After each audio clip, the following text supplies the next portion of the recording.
দেশজুড়ে তীব্র হচ্ছে গ্যাসের সংকট, প্রভাব পড়ছে বিভিন্ন খাতে। মানিকগঞ্জের গ্যাস সংকটের কথা জানাতে যুক্ত হচ্ছেন সহকর্মী মনিরুল ইসলাম মিহির। মিহির, গ্যাস সংকটের কি প্রভাব পড়েছে জানাবেন? জনজীবনের যে দুর্ভোগ রয়েছে এবং সমাধান নিয়ে সংশ্লিষ্ট কর্তৃপক্ষ কিছু বলছে কিনা? চৈতি, দুর্ভোগ তো আছে। আজকে 2 সপ্তাহ ধরে আসলে চরম দুর্ভোগ এখানে। আমরা বিভিন্ন যে ফিলিং স্টেশন গুলিতে দেখছি যে পর্যাপ্ত গ্যাসই পাচ্ছে না। আমি জানিয়ে রাখি যে মানিকগঞ্জে 14টি গ্যাস স্টেশন আছে, তার মধ্যে এখানে 2টিতে গ্যাস দিচ্ছে আর বাকিগুলিতে আসলে গ্যাস দিচ্ছে না। যে 2টিতেও দিচ্ছে এটিতে আবার পর্যাপ্ত গ্যাস নাই। চাই তাদের প্রেশার না থাকার কারণে তারা চাহিদা অনুযায়ী গ্যাস দিতে পারছে না, তেমনটি বলছেন। তো এখানে লম্বা সিরিয়াল আমরা দেখছি যে গ্যাস নিতে ঘন্টার পর ঘন্টা অনেক অপেক্ষা করছেন। আমরা একটু কথা বলে জেনে নিই তাদের মুখ থেকেও, মূলত জানি আসলে কি দুর্ভোগ। আচ্ছা, এই যে গ্যাস দিতে আসছেন, কখন আসছেন, কি অবস্থা? হঠাৎ ঘন্টা তিনি আগে আসছে সিরিয়ালে গ্যাস নিতে, কিন্তু গ্যাসের লাইনই পাই না। তো যাও পাই, ওই ভিআইপি আসে, নজেল ম্যান 200-300 টাকা বেশি দিয়ে ভিআইপি ভাবে গ্যাস দিয়ে দেয়। আমরা লাইনে বসে গেছে, ভোগান্তি আমাদের, আমাদের ভোগান্তি। ভোগান্তি। অনেক অনেক ধন্যবাদ।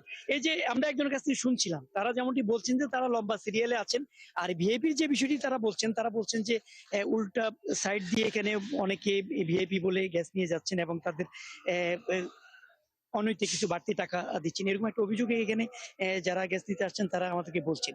এখানে কর্তৃপক্ষের সাথে আমরা যখন কথা বলছিলাম, যে তারা বলছেন যে এখানে যাদের পর্যাপ্ত গ্যাস নাই, তারপরে যে প্রেশার না থাকার কারণে তারা চাহিদা অনুযায়ী গ্যাস দিতে পারছেন না। তার উপর আবার ঘন ঘন বিদ্যুৎ চলে গেলে তখন আবার বন্ধ রাখতে হচ্ছে। এখানে কর্তৃপক্ষ যারা আছেন আমরা তাদের সাথে একটু কথা বলে জেনে নিই। আচ্ছা, আমরা একটু কথা বলি আপনার সাথে যে কি অবস্থা গ্যাসের, আপনারা কি পর্যাপ্ত দিতে পারছেন? না, পর্যাপ্ত দিতে পারছি না, কারণ গ্যাসের প্রেশার নাই। আমরা 2টো লজেন চলতো, কিন্তু এখন একটা চলতেছে আর কি। তাও আপনার প্রেশার একা একা কমে যায়, ঠিক আছে, এইটুকু। আর আপনার ঘন ঘন বিদ্যুৎ যাচ্ছে, বিদ্যুতের খুবই সমস্যা। আপনার দিনে 3 ঘন্টা 4 ঘন্টা বিদ্যুৎ থাকতে। জি জি। অনেক অনেক ধন্যবাদ। চৈতি, শুনছিলেন আসলে এই যে বিদ্যুতের কথাটাও যেমনটি বলছিলাম, যে বিদ্যুৎ না থাকলেও কিন্তু এখানে তারা মেশিন চালু করতে পারতেছে না, মোটর চালু করার না কারণে কিন্তু গ্যাস দিতে পারছেন না। অর্থাৎ এরকম একটা দুর্ভোগ কিন্তু আছে। আর যেমনটি জানতে চেয়েছেন যে এর বাইরে কি কি ধরনের দুর্ভোগ, আমরা দেখেছি যে শিল্প কারখানার যে উৎপাদন সেগুলি কিন্তু ব্যাহত হচ্ছে। বিভিন্ন যে অ্যাম্বুলেন্স বাহী যে রুগী যাদেরকে নিয়ে যাচ্ছে তারা কিন্তু ঢাকায় যেতে পারছেন না। মানুষের চলাচল, যানবাহন অনেক কমে গেছে।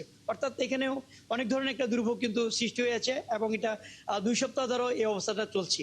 অবস্থার উন্নতি কবে হবে সেটা সঠিকভাবে এখন পর্যন্ত কর্তৃপক্ষ আমাদেরকে বলতে পারেননি। চৈতি। মিহির, ধন্যবাদ আপনাকে। আমাদের সাথে গ্যাস সংকটের খবর জানাতে মানিকগঞ্জ থেকে যুক্ত ছিলেন সহকর্মী মনিরুল ইসলাম মিহির।